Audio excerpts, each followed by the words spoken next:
Avorion is a procedurally generated sandbox game from Voxelware. The project is set for release on March of 2020, so let's start.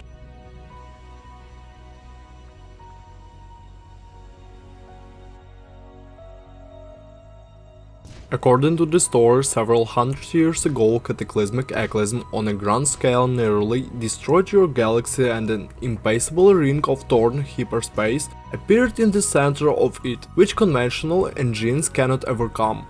For centuries, humans have not been able to get there, but they have learned that exotic aliens and a strange new metal called Avorion have appeared there. The latter is bound to contribute to the construction of ships that traverse the strange ring. First of all, everyone who arrives will have to master the game's main and key tool, the ship editor. By default, pilots have access only one small mining drone, which despite its modest size, can hold an incredible amount of ore from the mined asteroids. There are several varieties of ore in the game, each with its own characteristics, strength and weight parameters.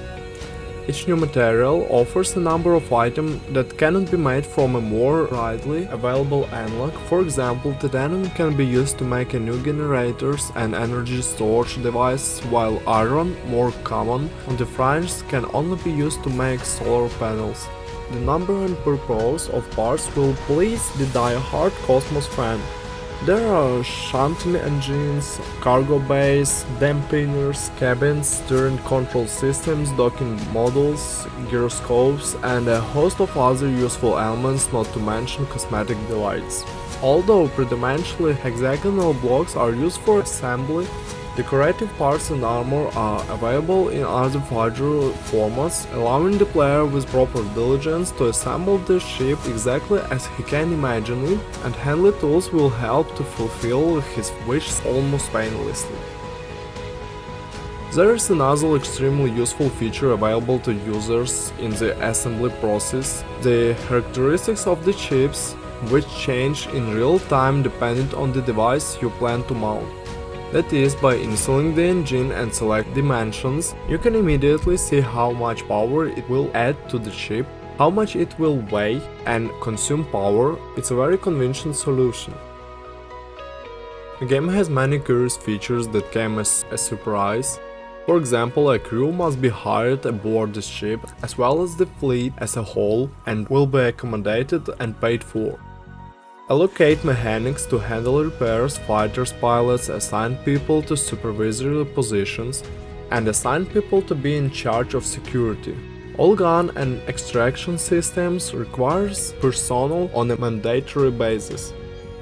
Initially, the player has a low-powered ship with several limited capabilities. To upgrade it, one ore is not enough. Have to spend large sums on upgrades and suitable modifications to seek the appropriate stations scattered throughout space. There you can also buy used items, target star maps and a variety of weapons. Everything is randomly generated in the stores. Unfortunately, although the guns here can be modeled externally, it has no effect on their power. You have to shell out for a powerful arsenal. After that, you can build a large mining ship, absorb tons of asteroids and sell it all to the nearest mine. The proceeds are very useful. You can take up trading if you equip your ship with a large cargo bay and get some startup capital. The map is incredibly huge. You can find a lot of occupied sectors where you can buy and sell goods, as implemented in most Cosmos.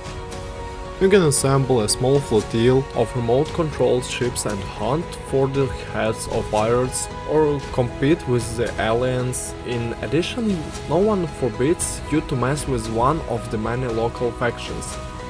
There are boss ships in the game. To defeat them, you will need resources and powerful weapons.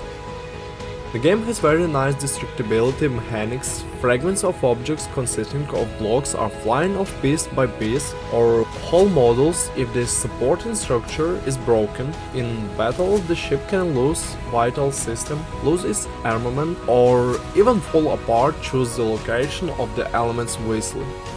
Unfortunately, the project is not without its shortcomings, such as unreasonably protracted quests, periodic bugs, inconvenient fleet management, weak AI, and rather empty world. However, all this is quickly forgotten if you break into Avorion on a new, painstakingly assembled ship in the company of friends. A cute, not overly resource-intensive space box is a gift for players who have long dreamed of building ships to their own specifications. In spite of the fact that Avorion has a single-player mode, it's designed for multiplayer. Servers are now a lot, they also play more than enough people.